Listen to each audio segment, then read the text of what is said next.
Look, I'm not saying humans are the best species in the galaxy at handling other species' offspring. That would be bragging. And we try to stay modest about our various talents. I'm just saying that when Ambassador Krill of the Rexter Dominion came storming into Starbase 247's premier interspecies care center demanding to know my qualifications, I might have been a bit too honest. I once successfully babysat a litter of Taran wolverines, I said, adjusting my name tag that read Parker Maxwell, Chief Assistant Caretaker. And I still have all my fingers. The ambassador's secondary mouth twitched, which I'd learned was either a sign of amusement or imminent violence with their species. Given that all four of their arms were currently crossed, I was betting on the latter. You consider this relevant experience?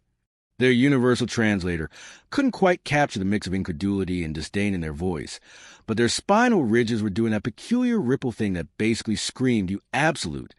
I shrugged, a gesture I discovered was wonderfully ambiguous across most species. Well, they were particularly grumpy wolverines. We had to bottle feed them every 2 hours. They tried to eat my face 3 times before breakfast, but we worked through our trust issues. Behind the ambassador, my boss, the esteemed Dr. Nixlaw, a centaurian with far too many degrees in xenopediatrics, was making their equivalent of a facepalm. All 6 of their eye stalks were curled in what I'd come to recognize as mortified embarrassment. But here's the thing about humans that most species don't quite get. We have this incredibly useful ability to be completely truthful while simultaneously underselling and overselling ourselves. It's a talent born from millennia of dealing with job interviews and first dates. Besides, I continued, gesturing to the playpen where I'd successfully managed to get a baby Jovian gas floater to share its favorite hydrogen snacks with young Martian crystal crawler. I'm pretty good at improvising. Did you know Arterian slug tots really love bubble wrap? Keeps them entertained for hours. We just have to make sure they don't try to eat it. The ambassador's upper set of eyes narrowed while their lower set widened, a classic Rexter expression of confused calculation. I could practically see them running risk assessments in their head. Their species was notorious for being protective of their young, to the point where this was the first time in recorded history they were even considering leaving their cubs with non-Rexter caregivers.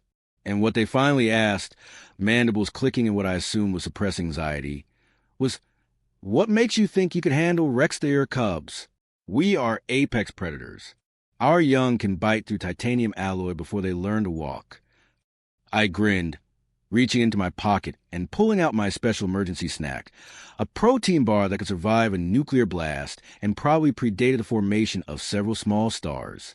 Good thing I always carry titanium-grade teething toys then, and snacks that could double as building materials if we ever need to construct an emergency shelter.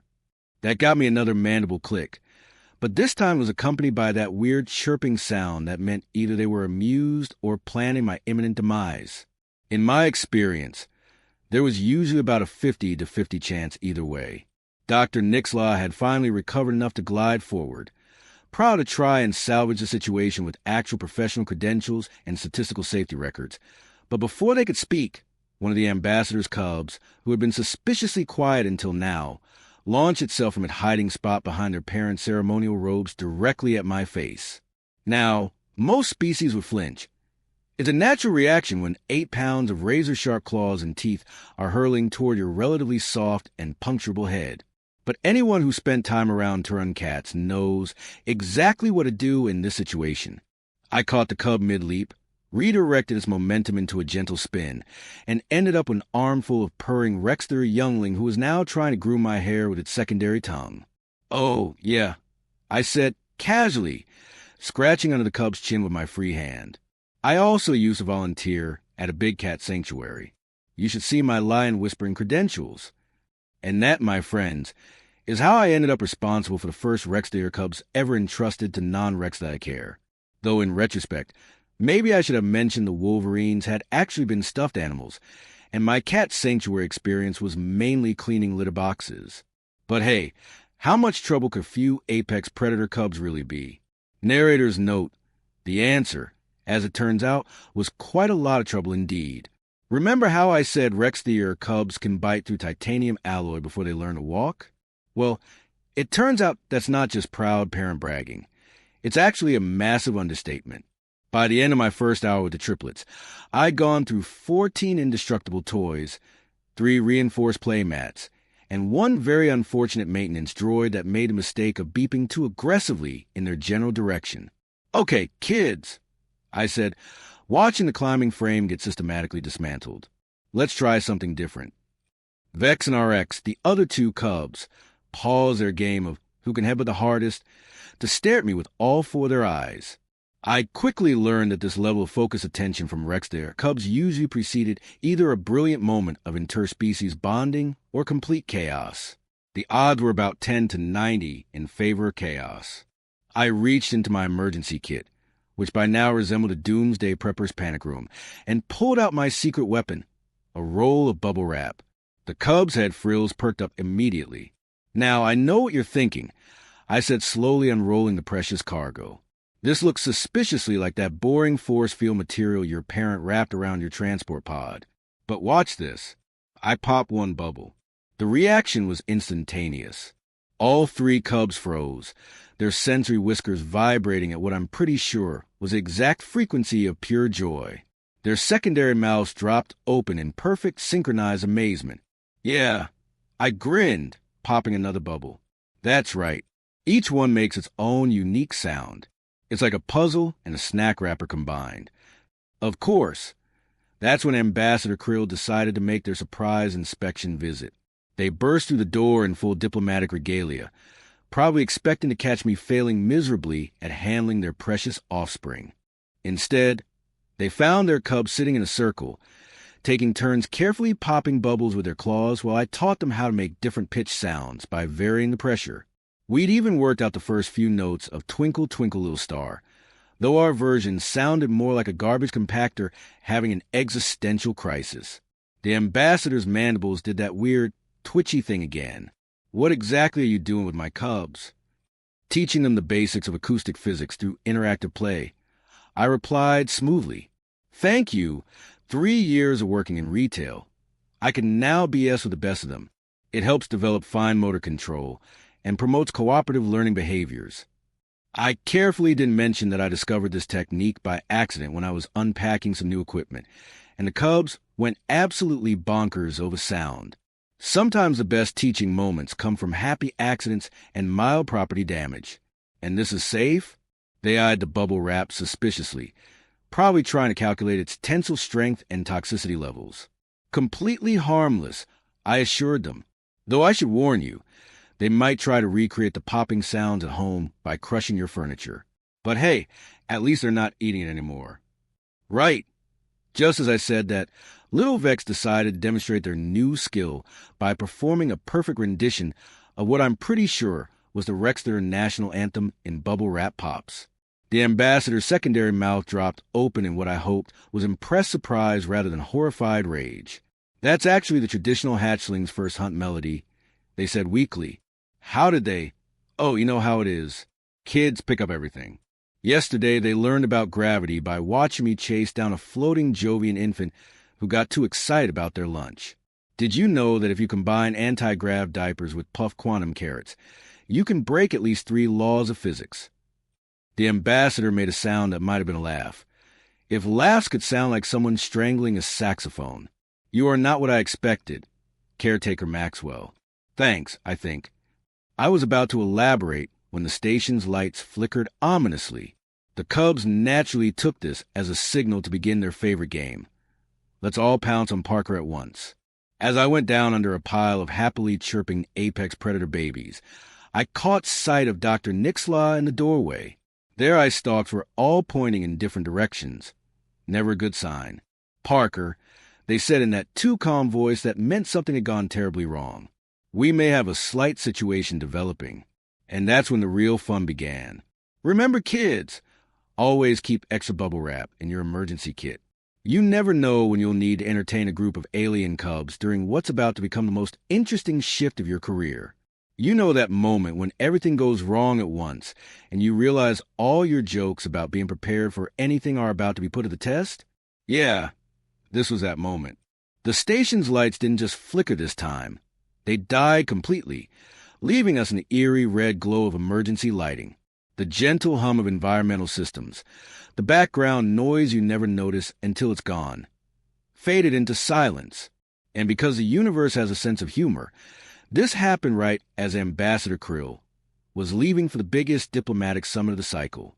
The backup systems will engage momentarily, Dr. Nixlaw assured everyone. There I stalked, swiveling independently to monitor all corners of the room, though I noticed they were slowly backing away from the door, which was never a good sign. They were right about the backup systems engaging. They were wrong about it helping. The ventilation kicked in with a wheeze that sounded like a chain-smoking elephant trying to play a kazoo. The air that began circulating had a distinctly wrong quality to it. Not immediately dangerous, but definitely not the carefully maintained atmospheric mix various species needed. I watched as the environmental readout on my wrist display, standard issue for all caregivers dealing with multi-species children, began showing numbers that made absolutely no sense. The temperature was fluctuating wildly. Humidity was doing things that defied several laws of physics.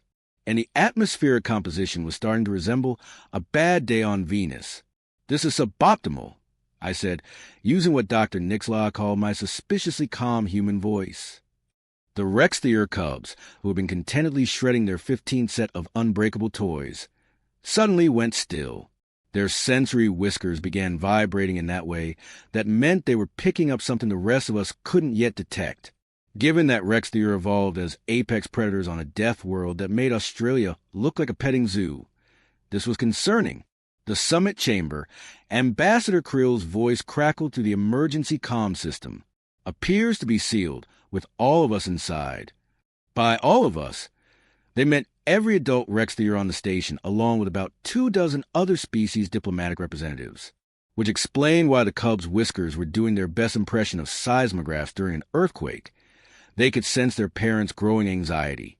The environmental systems in the summit chamber are struggling, the ambassador continued, their voice carrying that special tone that meant, I'm trying very hard not to panic, but seriously considering it as an option. That's when I noticed the temperature was dropping, not in the gentle, someone left a window open way, but in the who ordered liquid nitrogen for breakfast way. The cubs huddled closer together. Their scales were beginning to dull, a sure sign they were getting too cold. Dr. Nixlaw's eye stalks all curved into what I recognized as their we are completely screwed position. The emergency shelter is 3 levels down, they said, but with the lifts non-functional and the main corridor potentially compromised. I looked at my charges. 3 Rextheer cubs, 2 Jovian gas floaters gently bobbing near the ceiling, a clutch of Martian crystal crawler eggs that were starting to pulse worryingly, and various other assorted alien younglings who all had very specific environmental needs that were rapidly not being met. Right, I said, reaching for my emergency kit. Time for Plan H. Plan H. Dr. Nixlaw's I stalked straightened in confusion. Yeah, you know, Plan Human. I started pulling out supplies, emergency thermal blankets, portable atmosphere generators, and yes, more bubble wrap, because when all else fails, you can count on humans to come up with a completely ridiculous plan that has no business working, but somehow does. Anyway, the cubs perked up as I pulled out the bubble wrap, probably hoping for another music lesson. Sorry, kids, this time is for insulation, though I had to admit, the popping sounds might come in handy for keeping everyone calm during what was about to become the galaxy's most unusual evacuation. Dr. Nixlaw, I said, wrapping the crystal crawler eggs in thermal blankets, while simultaneously using my foot to prevent Trix from eating a piece of the now failing environmental control panel. I'm going to need you to trust me on this one. All 6 of their eye stalks focused on me with laser intensity. The last time he said that, I added with a grin, already mentally plotting our route to the emergency shelter, we ended up with a zero-gravity ballet performance by the Plutonian Slug Tots. Hey, I reminded them, they won first prize in the station talent show, didn't they? Besides, I finished. This time will be much more interesting.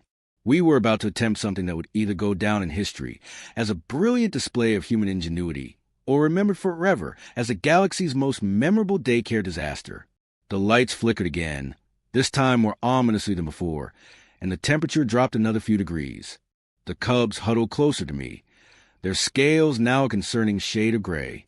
When I said interesting, Dr. Nixlaw began, I stalked swiveling with cautious curiosity. I meant we were about to find out exactly why humans are considered either the galaxy's best or craziest babysitters. I hoisted my emergency kit onto my shoulder and scooped up the nearest cub. Now, who's ready for adventure? The answering chorus of chirps, whistles, and what might have been excited squeals or warning sirens. It's hard to tell with Jovian gas floaters. Suggested at least some of our charges were up for it. The rest? Probably just looking forward to the chaos that inevitably followed human emergency planning. And let me tell you, chaos was about to become our best friend. Because when you're responsible for a dozen alien kids with wildly different biological needs, and everything that could go wrong has gone wrong, sometimes the only solution is to embrace the madness and hope your species' reputation for pulling off the impossible holds true for just one more day. Spoiler alert, it did. Though I'm still not sure how we're going to explain the thing with the maintenance droid and the makeshift petting zoo to station management. Listen, I've had some interesting days as a daycare worker. There was a time we had to convince a baby Neptunian cloud whale that the station's plasma conduits weren't food, or that memorable afternoon when a Martian crystal crawler decided to metamorphose a day early, and we all learned that soundproof rooms aren't necessarily crystalline psychic resonance proof. But leading a parade of alien children through failing station corridors while juggling environmental needs that contradicted several laws of physics? That was definitely going in my top 5. Everyone stay together. I called out, checking my wrist display for the 100th time. Jovian floaters, remember your buddy system. No tricks. The wall panels are not snacks, no matter how shiny they are. Dr. Nixlaw glided alongside me. All 6 I stalked swiveling in different directions like the world's most anxious surveillance system. The atmospheric pressure is becoming problematic. That was an understatement. The corridor ahead was starting to look like a heat mirage, which was impressive considering it was also approaching temperatures that would make a penguin ask for a sweater. The station's environmental systems weren't just failing. They were having what humans would call a mental breakdown. Okay, time for a creativity check. I muttered, pulling up short of the junction. The cubs, who had been surprisingly well-behaved, only 3 attempted escapes and 1 half-hearted attempt to eat a light fixture, clustered around my legs. We've got 3 possible routes to the emergency shelter. One's too hot, one's too cold, and one's got gravity fluctuations that would make a roller coaster jealous. Perhaps we should, Dr. Nixlaw began, but they were interrupted by a distant sound that reminded me of a garbage disposal trying to digest a metal chair. Change of plans, I announced, quickly distributing emergency gear. Everyone grab a buddy in a thermal blanket. Jovian floaters, you're our advanced scouts. Those gas bags of yours are perfect for detecting pressure changes.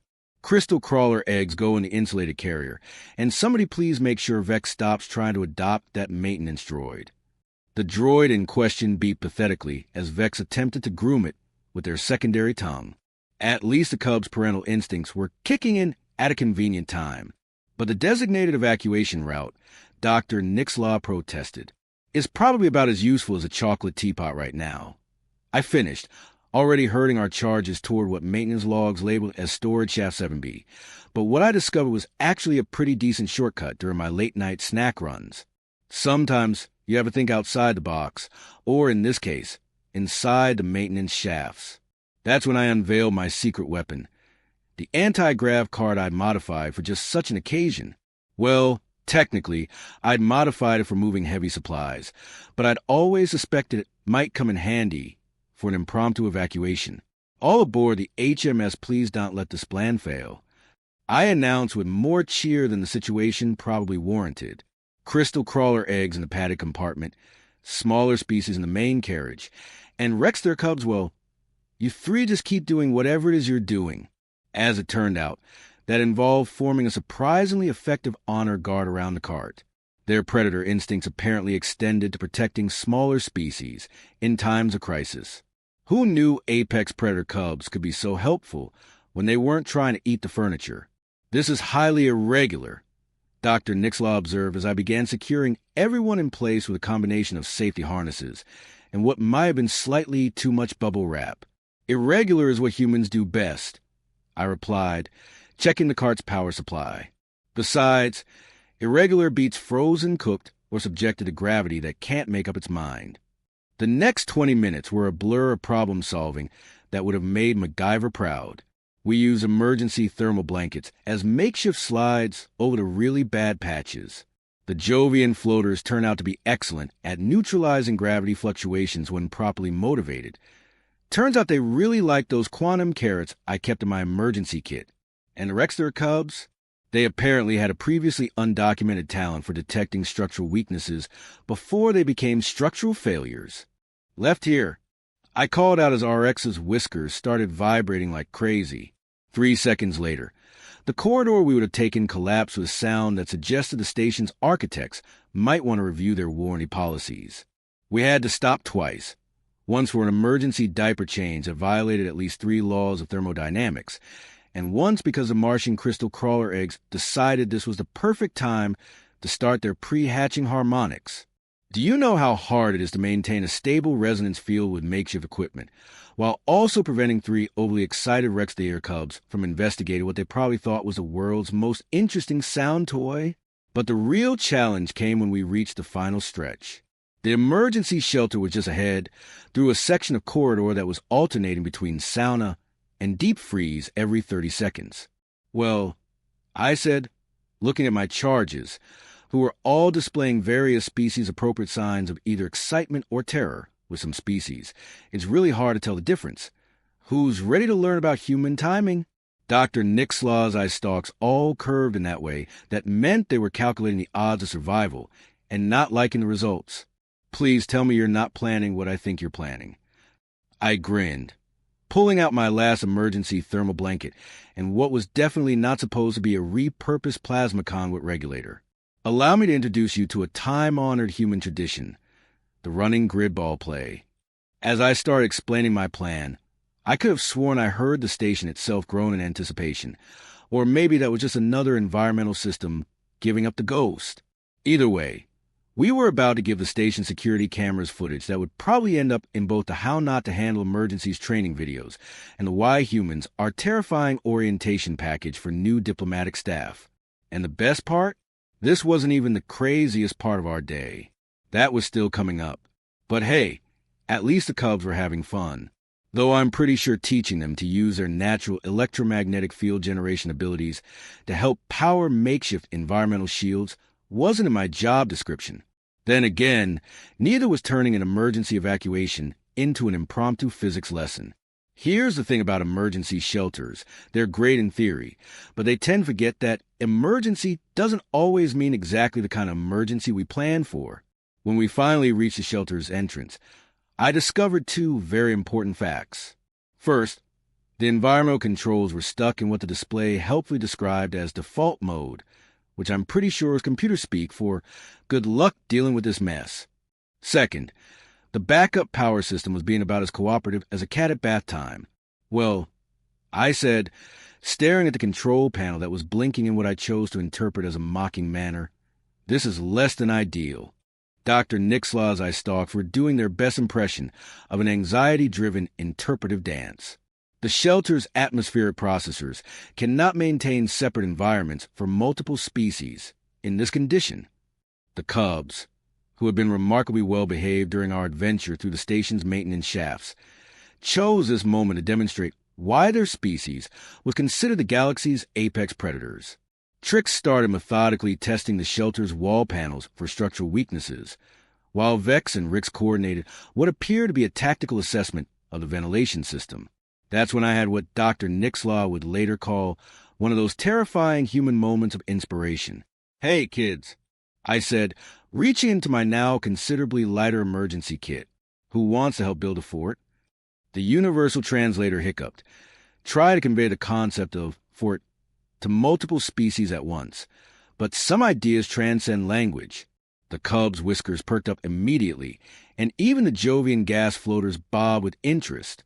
"Parker," Dr. Nick Slaw said in that tone that meant they were trying very hard to be patient, "this is hardly the time for implementing an emergency environmental control solution using available materials and cooperative effort." I grinned, already laying out supplies. I couldn't agree more. Tricks, sweetie, that support beam is load-bearing. Let's find you something else to chew on. What followed was either the galaxy's most impressive display of improvisational engineering, or its most elaborate playdate. Possibly both. We used thermal blankets and portable force field generators to create separate environmental zones. The Rextier cubs, it turned out, were surprisingly good at maintaining the structural integrity of our makeshift habitats once I convinced them it was a game of protect the nest. The Jovian floaters used their natural buoyancy to help create air circulation patterns that would have made a fluid dynamics professor weep with joy. The crystal crawler eggs, which had finally decided to start their hatching sequence, actually helped stabilize the temperature gradients with their crystalline resonance. This is actually working, Dr. Nixlaw observed as our shelter within a shelter took shape. Never underestimate the combined power of desperate humans and cooperative children, I replied, using bubble wrap and emergency sealant to reinforce a particularly tricky corner. Besides, this isn't even the craziest thing I built with daycare supplies. Remember the great glitter incident of last month? We had unanimously agreed never to speak of that again. The real breakthrough came when little Rex, who had been watching me jury-rig a pressure regulator, suddenly chittered in what I recognized as their "I have an idea" sound. Before anyone could react, they had gathered their siblings and positioned them around the main environmental control unit. Of course, I snapped my fingers, probably a bit too enthusiastically given how it made the Martian crystal crawlers vibrate. Rex's natural electromagnetic field generation. Dr. Nixlaw, remember how the cubs were affecting the maintenance droid circuits earlier? All 6 I stalks widened in comprehension. You can't possibly mean to use the cubs' natural abilities to help stabilize the shelter's power systems. That's exactly what I mean. I knelt down to eye level with the cubs. What do you say, kids? Want to help save the day? Their answer was immediate. An electromagnetic field that made my hair stand on end and lit up the shelter systems like a Christmas tree having an existential crisis. Careful with the harmonics. I coached, watching the power readings stabilize. That's it, just like the bubble wrap music. Nice and steady. The next few minutes were a blur of adjustments, improvisations, and what might have technically been several violations of physics as we understood it. The crystal crawler eggs hatched at exactly the right moment to create a resonance pattern that helped stabilize the cub's electromagnetic field. The Jovian floaters instinctively positioned themselves to optimize air circulation. Even the maintenance droid Vex had adopted God on the act. Its partially rewired systems somehow contributing to our jury-rigged environmental controls. Parker, Dr. Nixlaw said quietly as we watched our various charges work together in what could only be described as a symphony of cooperative chaos. I believe you may have accidentally invented a new form of xenotechnology. Oh, I wouldn't go that far. I waved dismissively, even as I made a mental note to write this up for the Xenopediatrics Journal later. This is just classic human emergency improvisation, combined with good old-fashioned teamwork. Speaking of which, the shelter's main display, which had been showing various alert messages in at least 12 different languages, suddenly cleared. The power readings stabilized. The environmental controls stopped their impression of a malfunctioning disco and settled into a steady hum. And that's when the shelter's door chimed, announcing the arrival of some very worried alien parents who were about to discover their children had just helped save the day to the power of cooperative fort building. So, I said to the cubs, who were looking entirely too pleased with themselves, who's ready to show their parents what they learned about emergency management and environmental engineering? The answering chorus of happy chirps was probably audible 3 decks away, though that might have been because they figured out how to amplify their vocalizations using the shelter's acoustic systems. Who says you can combine childcare with advanced xenotechnology?